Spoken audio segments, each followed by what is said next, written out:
എന്നീ 2 ദിവസങ്ങളിലാണ് നടക്കുന്നത്. നമ്മളുടെ കേരള വിധവാ സംഘം ആദ്യമായിട്ട് തന്നെ ഉണ്ടാക്കിയത് നമ്മുടെ ആദരണീയനായ സംസ്ഥാന ചെയർമാനാണ് ശ്രീ ടി.എൻ. രാജൻ സാറാണ്. രാജൻ സാറാണ് ഈ ജില്ലയിൽ തന്നെ ആദ്യമായിട്ട് വിധവാ സംഘടന ഉണ്ടാക്കിയത്. ഇപ്പോൾ 14 ജില്ലകളിലും വ്യാപിച്ചു കിടക്കുന്ന ഒരു സംഘടനയാണ് കേരള വിധവാ സംഘടന. അഡ്വൈസറി വൈസ് ചെയർമാനാണ് ശിവദാസ് പൂളത്തുടിയിൽ. നമ്മുടെ തൃശ്ശൂർ ജില്ലാ സെക്രട്ടറിയാണ് വനജ സുകുമാരൻ. നമ്മുടെ സംസ്ഥാന ട്രഷറർ ആണ് റംല കോഴിക്കോട്. എൻ്റെ സ്നേഹമുള്ള പത്രമാധ്യമ സുഹൃത്തുക്കളെ, നമ്മളുടെ ഈ കേരള വിധവാ സംഘത്തിൻ്റെ സംസ്ഥാന സമ്മേളനവുമായി ബന്ധപ്പെട്ടാണ് ഇന്ന് ഇവിടെ ചേരുന്നത്. ഇതിൻ്റെ കൂടുതൽ കാര്യങ്ങൾക്ക് വേണ്ടിയിട്ട് നമ്മളുടെ ആദരണീയനായ സംസ്ഥാന chairman Shri TN. Rajan sir സംസാരിക്കും. എന്തൊക്കെ രജനി ഉദയൻ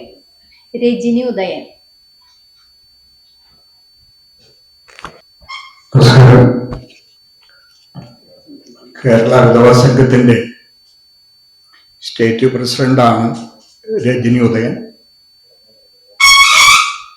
അതിന്റെ സംസ്ഥാന ട്രഷററാണ് റംല. പിന്നെ ജനറൽ സെക്രട്ടറി യാത്രയിലാണ്, ഇതുവരെ എത്തിയിട്ടില്ല. ഈ സ്വാഗത സംഘത്തിന്റെ സമ്മേളനവുമായി ബന്ധപ്പെട്ട് രൂപീകരിച്ച സ്വാഗത സംഘത്തിന്റെ കൺവീനറാണ് വനജ സുകുമാരൻ. ഈ സമ്മേളനവുമായി ബന്ധപ്പെട്ട് ആമുഖമായി ചില വിഷയങ്ങള് സംഘടനയുടെ സംസ്ഥാന പ്രസിഡന്റ് രജനി ഉദയൻ ഇവിടെ സൂചിപ്പിക്കുകയുണ്ടായി. ഇത്തരമൊരു പത്രസമ്മേളനം നടത്തണം എന്ന് അവർ തീരുമാനിച്ചതിന്റെ മുഖ്യ കാരണം, നമ്മുടെ സ്റ്റേറ്റിനകത്ത് നിരവധി സംഘടനകൾ പ്രവർത്തിക്കുന്നു. അതിൽ നിന്നും തികച്ചും വ്യത്യസ്തമായ ഒരു സംഘടനയാണ് കേരള വിധവാ സംഘം.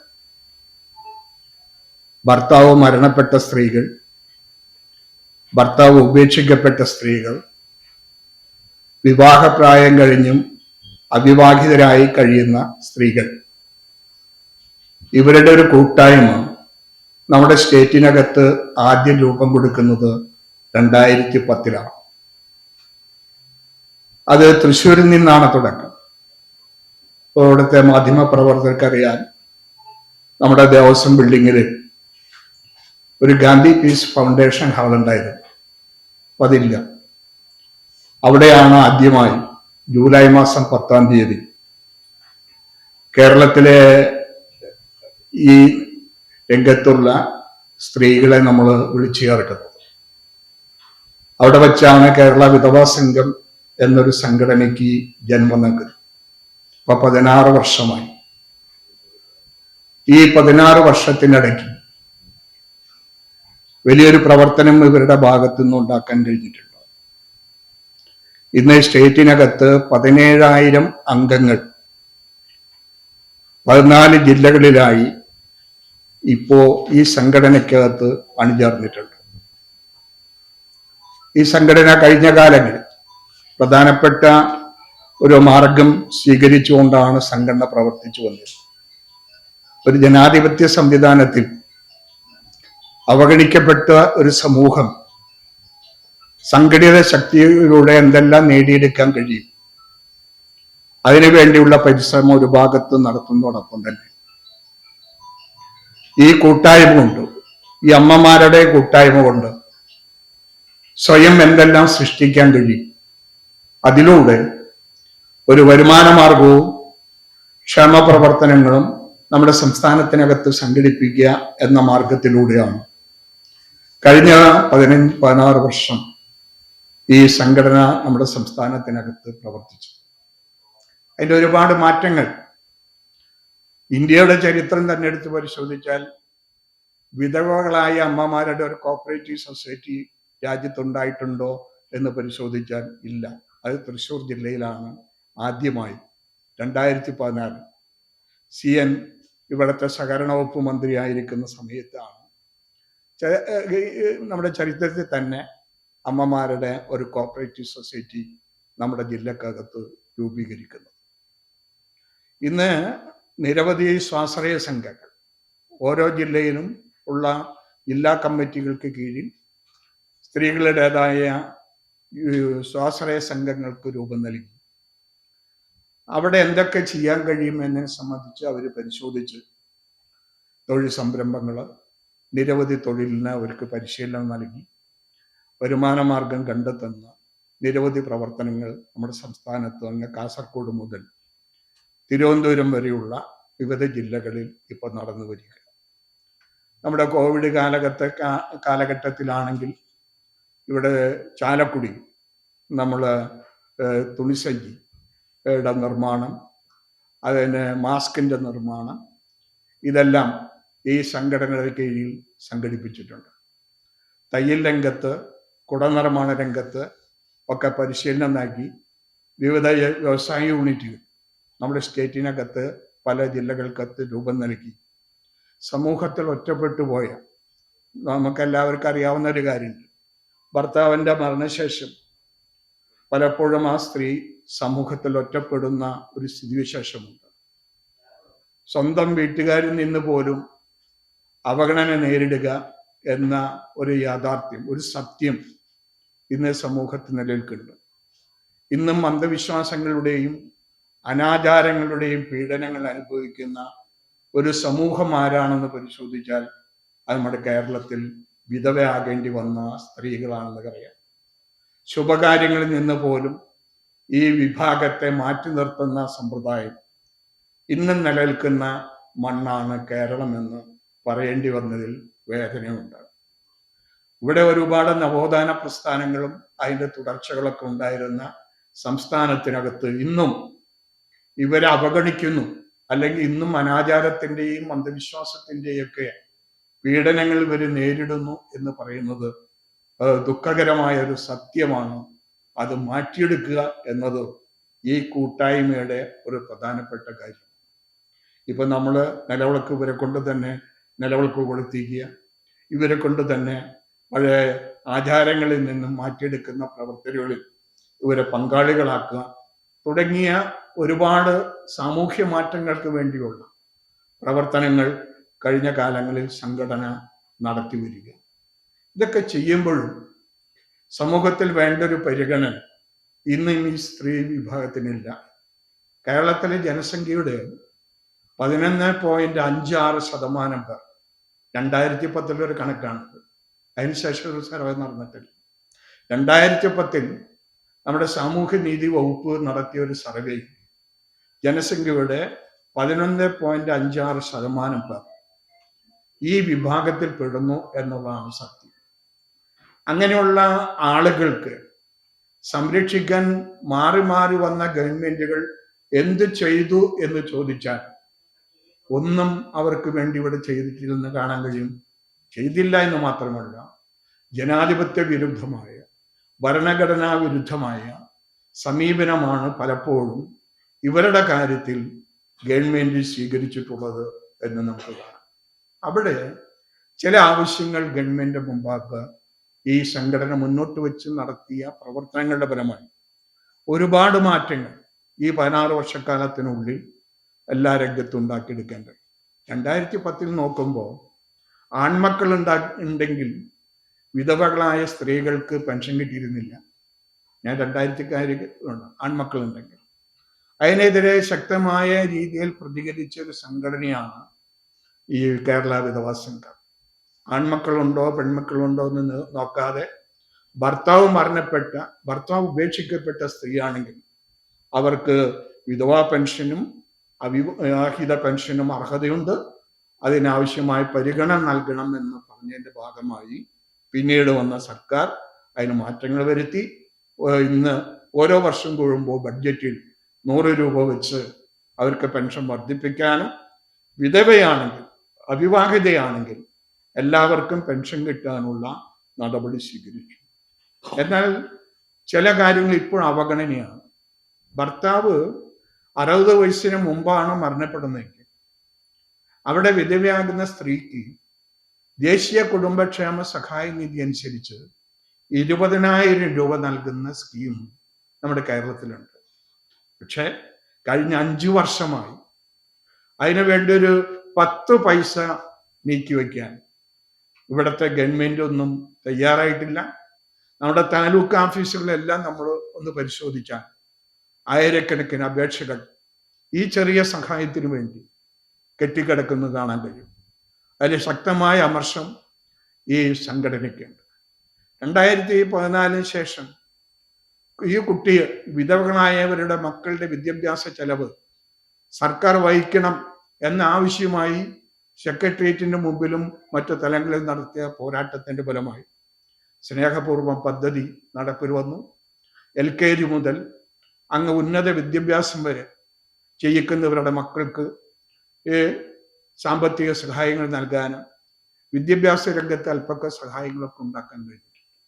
എന്നാൽ ഈ 42 ലക്ഷത്തോളം വരുന്ന സ്ത്രീകളിൽ മഹാഭൂരിപക്ഷവും ദുരിതങ്ങൾ നിറഞ്ഞൊരു ജീവിതമാണ് ഇവിടെ നടത്തുന്നത്. അത് കയറിക്കിടക്കാൻ അവർക്ക് വീടില്ല, വൈദ്യുതി ഇല്ല, അല്ലെങ്കിൽ കുടിവെള്ളമില്ല. അങ്ങനെ ഈ രക്ഷിതാവുള്ള സ്ത്രീകൾക്ക് ലഭിക്കാത്ത പരിഗണന പോലും ഇവർക്ക് ലഭിക്കുന്നില്ല എന്ന സ്ഥിതി നമുക്ക് കാണാം. ഇവിടെ സ്ത്രീ സമൂഹം ഒരുപാട് വെല്ലുവിളികളെ നേരിടുന്നതായിട്ട് നമുക്ക് കാണാൻ കഴിയും. അപ്പൊ ഭർത്താവും രക്ഷിതാവും ഇല്ലാത്ത വിധവയായി മാറേണ്ടി വന്ന സ്ത്രീകളുടെ പ്രശ്നങ്ങൾ ഒന്ന് ചിന്തിക്കാനും അവർക്ക് അതിന് പരിഹാരം കാണാൻ കഴിയണമെന്നൊരാവശ്യമാണ് ഇവരുടെ മുന്നോട്ട്. അതിന് 1-2 ബുക്ക്. ഒന്ന്, ദേശീയ തലത്തിൽ തന്നെ ഇവർക്കൊരു നിയമനിർമ്മാണം, വിധവ സംരക്ഷണ നിയമം, വിധവ അവകാശ സംരക്ഷണ നിയമം ഉണ്ടാക്കുക. വിധവകൾക്ക് ചിലയിടങ്ങളിൽ, ചില വിദേശ രാജ്യങ്ങളിലൊക്കെ ഇവർക്ക് പ്രത്യേക റിസർവേഷൻ ഉണ്ട്. ഒരു വിധവയായി കഴിഞ്ഞാൽ അവർക്ക് വിദ്യാഭ്യാസ യോഗ്യത ഉണ്ടെങ്കിൽ സർക്കാർ തന്നെ പ്രത്യേക പരിഗണന നൽകി സർക്കാർ തലത്തിലൊക്കെ നിയമനങ്ങൾ കൊടുക്കുന്ന സംവിധാനമുണ്ട്. നമ്മുടെ സ്റ്റേറ്റിനകത്ത് അങ്ങനെ ഒരു സംവിധാനം ഇല്ല. അവിടെ പ്രത്യേക വിധവകൾക്ക് പ്രത്യേക സംവരണമൊക്കെ ചെയ്ത് വില്ലേജ് ഓഫീസുകളിലും പഞ്ചായത്ത് ഓഫീസുകളിലൊക്കെ അല്ലെങ്കിൽ സർക്കാർ സ്ഥാപനങ്ങളിലൊക്കെ അവരുടെ വിദ്യാഭ്യാസ യോഗ്യത പരിഗണിച്ച് പ്രത്യേക ജോലികൾ നൽകി ആ കുടുംബത്തെ സംരക്ഷിക്കാനുള്ള ബാധ്യത ഗവൺമെന്റിനുണ്ട് എന്ന് ഈ സംഘടന ചൂണ്ടിക്കാണിക്കും. അതേമാതിരി തന്നെ വിധവാ പെൻഷന്റെ കാര്യം ഇവിടെ പറഞ്ഞു. നാട്ടിൽ മുഴുവൻ പെൻഷന്റെ ചർച്ചയാണ്. എന്നാൽ സാമൂഹ്യ പെൻഷനെ പോലെ വിധവ പെൻഷനെ കാണാനാകില്ല എന്ന സമീപനമാണ് ഈ സംഘടന സ്വീകരിക്കുന്നത്. എന്താ കാര്യം? ഭർത്താവിന്റെ മരണശേഷം അവർക്ക് ജീവിക്കാൻ വേണ്ടി നൽകുന്ന ഒരു തുകയായി വിധവാ പെൻഷനെ കാണേണ്ടതുണ്ട് സമൂഹം. വാർദ്ധക്യ പെൻഷൻ കൊടുക്കുന്ന പോലെയല്ല, അല്ലെങ്കിൽ മറ്റു പെൻഷൻ കൊടുക്കുന്ന പോലെയല്ല. ഇത് ഭർത്താവ് മരണപ്പെട്ട് കുടുംബത്തിന്റെ മുഴുവൻ ഭാരം അവരുടെ തലയിലേറുമ്പോൾ ഒരല്പം അവർക്ക് ജീവിക്കാൻ വേണ്ടി ഒരു സഹായം സർക്കാരിൽ നിന്ന് നൽകുന്ന, ജീവനാംശമായി നൽകുന്ന ഒരു പെൻഷനായി വിധവാ പെൻഷനത്തെ കണ്ട് അതനുസരിച്ചുള്ള ഒരു തുക സർക്കാർ ഇവർക്ക് നൽകേണ്ടതുണ്ട്. ഇവിടെ വെറും 5% മത്സ്യത്തൊഴിലാളി എന്ന് നമുക്കറിയാം. ആ മത്സ്യത്തൊഴിലാളികൾക്ക് പ്രത്യേക വകുപ്പും പ്രത്യേക മന്ത്രാലയവും അതുമാതിരി തന്നെ പ്രത്യേക കോർപ്പറേഷനൊക്കെ ഈ സംസ്ഥാനത്തിനകത്തുണ്ട്. അതേപോലെ പാർശ്വവൽക്കരിക്കപ്പെട്ട ഒരു സമൂഹമാണ് വിധവകൾ എന്ന് പറയുന്നത്. അവർ സമൂഹത്തിൽ ഒറ്റപ്പെട്ടു പോയവരാണ്. അവർക്ക് പ്രത്യേക ഒരു കോർപ്പറേഷൻ നമ്മുടെ സ്റ്റേറ്റിനകത്ത് രൂപീകരിച്ച് ഇന്ന് കിട്ടുന്ന ആനുകൂല്യങ്ങളും സംവിധാനങ്ങളൊക്കെ അതിൻ്റെ കീഴിൽ കൊണ്ടുവന്ന് അവരെ സംരക്ഷിക്കണം എന്നതാണ് ഇവർ മുന്നോട്ട് വയ്ക്കുന്നത്. ഞാൻ കൂടുതൽ വിശകലനത്തിലേക്ക് പോകുന്നു.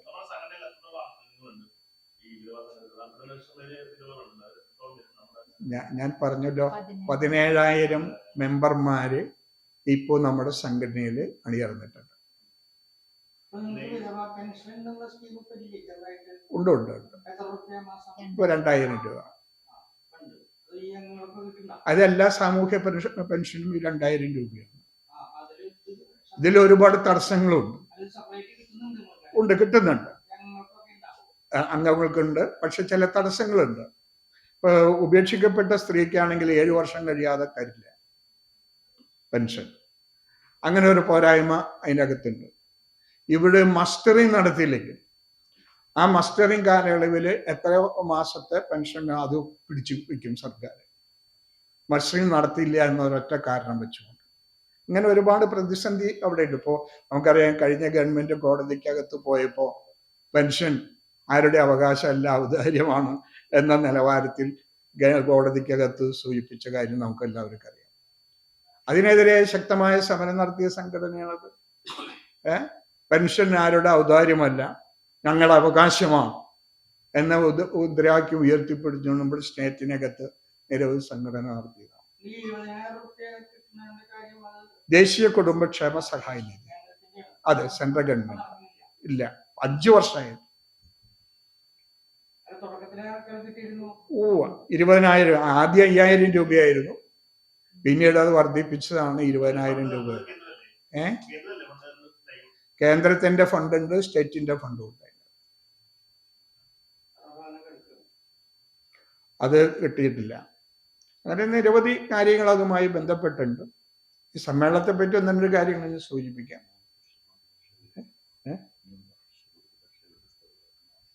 അത് ഒരു വല്ലാത്ത ഇതാണ്. മുസ്ലിം സ്ത്രീകളാണ് വിധവയായി മാറിയെങ്കിൽ അവർക്ക് ഒരുപാട് പരിഗണന ഉണ്ട്. എന്ന് വെച്ചാൽ ന്യൂനപക്ഷ വിഭാഗങ്ങളും ഭൂരിപക്ഷ വിഭാഗവും തമ്മിലുള്ള വിധവയാണ് എന്ന പരിഗണന ഒരേപോലെ കാണാതെ ചില ന്യൂനപക്ഷ ജനവിഭാഗത്തിൽ ഉൾപ്പെടുന്ന സ്ത്രീകൾക്കാണെങ്കിൽ പ്രത്യേക ചില ആനുകൂല്യങ്ങളും പരിഗണനയും കൽപ്പിക്കുന്ന ഒരു സമ്പ്രദായം ഇവിടെ കേരളത്തിൽ നിലനിൽക്കുന്നു. അവർക്കത് കൊടുക്കുന്നതിനൊരു വിരോധമല്ല, അവർ സംരക്ഷിക്കുകയും വേണം. പക്ഷെ അവരെ പോലെ തന്നെ ഭർത്താവ് മരണപ്പെട്ടവരാണ് ഈ സ്ത്രീകൾ എന്ന് കണ്ട് ആ ന്യൂനപക്ഷ വിഭാഗത്തിന് എന്തെല്ലാം സഹായങ്ങളാണ് ഇപ്പൊ നൽകി വരുന്നത്, അതേ സഹായം എല്ലാ സമുദായത്തിലുള്ള ജീവിക്കുന്ന ജനവിഭാഗങ്ങൾക്ക് നൽകേണ്ടതുണ്ട് എന്നൊരാവശ്യം ഇവർ വളരെ പ്രധാനമായിട്ട് മുന്നോട്ട് വെക്കുന്നു. സമ്മേളനവുമായി ബന്ധപ്പെട്ട് 1-2 വിഷയം. നമ്മുടെ സമ്മേളനം ഉദ്ഘാടനം ചെയ്യുന്നത് നമ്മുടെ MLA രാജപ്പി പല്ലനാണ്. അദ്ദേഹം രാവിലെ 11-ാം തീയതിയാണ് നമ്മൾ മഹാസമ്മേളനം വെച്ചിട്ടുള്ളത്. നമ്മുടെ സ്റ്റേറ്റിനകത്ത് എല്ലാ ജില്ലകളിൽ നിന്നും 300 പ്രതിനിധികളാണ് ഈ സമ്മേളനത്തിൽ പങ്കെടുക്കുന്നത്. 300 പേര് പങ്കെടുക്കും, എല്ലാ ജില്ലകളിൽ നിന്നുമായി. അതിലെ പ്രധാനപ്പെട്ട 2 വ്യക്തിത്വങ്ങൾ വേറെ പങ്കെടുക്കുന്നു. ഒന്നും നമ്മുടെ മേയർ അതിൽ സംബന്ധിക്കുന്നതോടൊപ്പം തന്നെ ഒരു ചാരിറ്റി ഉണ്ട്, ദക്ഷിണ മൂകാംബിക ട്രസ്റ്റ്. അതായത് ചാരിറ്റി സംഘടനയുടെ സാരഥി ഡോക്ടർ നിത്യചൈതന്യ സ്വാമികൾ എന്തായാലും ഈ സമ്മേളനത്തിലേക്ക് വരുന്നുണ്ട്. അതേപോലെ തന്നെ ഗ്ലോബൽ പീസ് അതോറിറ്റി എന്ന് പറഞ്ഞ ഒരു സംഘടന അന്തർദേശീയ തലത്തിൽ പ്രവർത്തിക്കുന്നുണ്ട്. അതിൻ്റെ കോർഡിനേറ്റർ, ഇന്ത്യയിലെ കോർഡിനേറ്റർ സിനിമാ താരവുമായ സോണിയ മൽഹാർ ഈ സമ്മേളനത്തിൽ പങ്കെടുക്കുന്നു എന്നുള്ളത് ഇതിൻ്റെ ഒരു പ്രത്യേകതയാണ്. ഇങ്ങനെയുള്ള വളരെ വിശിഷ്ടപ്പെട്ട വ്യക്തികൾ ഈ സമ്മേളനത്തിൽ പങ്കെടുക്കുന്നുണ്ട്. 10-ാം തീയതി നമ്മുടെ ജവഹർ ബാലഭവനിലാണ് സമ്മേളനം നടക്കുന്നത്. 10-ാം തീയതി നടക്കുന്ന സമ്മേളനത്തിൽ ഇതിൻ്റെ സ്റ്റേറ്റ് കൗൺസിൽ മീറ്റിംഗ്, അതുമാതിരി സാംസ്കാരിക സമ്മേളനം, ഇവരുടെ കലാ മത്സരങ്ങൾ 10-ാം തീയതി ജവഹർ ബാലഭവനിൽ നടക്കും. ഉച്ചയ്ക്ക് 2 മണി മുതലാണ് ആ പരിപാടി നടക്കുന്നത്. 11-ാം തീയതിയാണ് നമ്മുടെ പ്രധാനപ്പെട്ട ഈ വിധവ മഹാസംഗമവും അതോടൊപ്പം തന്നെ പ്രതിനിധി സമ്മേളനം അടക്കമുള്ള കാര്യങ്ങളൊക്കെ നടക്കുന്നത് 11-ാം തീയതിയാണ്. എല്ലാ പത്രമാധ്യമ സുഹൃത്തുക്കളും ഇവരെ സഹായിക്കണം. ഞാൻ വിധവയല്ലാന്ന് നിങ്ങൾക്കറിയാം. ഇവരെയൊക്കെ വേണ്ടി ഒരു പ്രസ്ഥാനം ഉണ്ടാക്കിയെന്ന് മാത്രമേ. എന്നെ പഴയ പത്രമാധ്യമ പ്രവർത്തകർക്കൊക്കെ അറിയാം. എന്നെ വളരെ പലപ്പോഴും ഇവിടെ പത്രസമ്മേളനം നടത്തി പ്രത്യേകിച്ച് അസംഘടിത മേഖലയിൽ പണിയെടുക്കുന്ന തൊഴിലാളികൾക്ക് വേണ്ടി ജീവിതത്തിന്റെ ഒരു വലിയ ഭാഗം അവർക്ക് വേണ്ടി പ്രവർത്തിച്ചിട്ടുള്ള വ്യക്തിത്വമാണ്. അപ്പൊ ഇവരെയും ഇവർ സംഘടിപ്പിച്ച് ഇവരുടെ ഈ ഞാനിവിടെ നേരത്തെ സൂചിപ്പിച്ച ഈ മാറ്റങ്ങൾ ഉണ്ടാകണം എന്നതിൻ്റെ ഭാഗമായി സംഘടിപ്പിക്കുന്ന മഹാസമ്മേളനം വിജയകരമായി നടക്കണമെങ്കിൽ ഒരു നല്ല വാർത്ത അതെല്ലാ മാധ്യമങ്ങളിലും വരാനും മറ്റുള്ളവർക്ക് കൊടുക്കുന്ന പരിഗണന ഈ സമൂഹത്തിൽ ഒറ്റപ്പെട്ട് കിടക്കുന്ന ഇവർക്ക് കൊടുക്കണം എന്ന് മാധ്യമ സുഹൃത്തുക്കളോട് ഞാൻ പ്രത്യേകം അഭ്യർത്ഥിക്കുക. ഇത്രയും കാര്യങ്ങളാണ് സൂചിപ്പിക്കുന്നത്. 11-ാം തീയതി എല്ലാ പത്രമാധ്യമ സുഹൃത്തുക്കളെയും സാഹിത്യ അക്കാദമി ഓഡിറ്റോറിയത്തിലേക്ക് ക്ഷണിച്ചുകൊണ്ട് ഞാൻ എൻ്റെ വാക്കുകൾ അവസാനിപ്പിക്കുന്നു.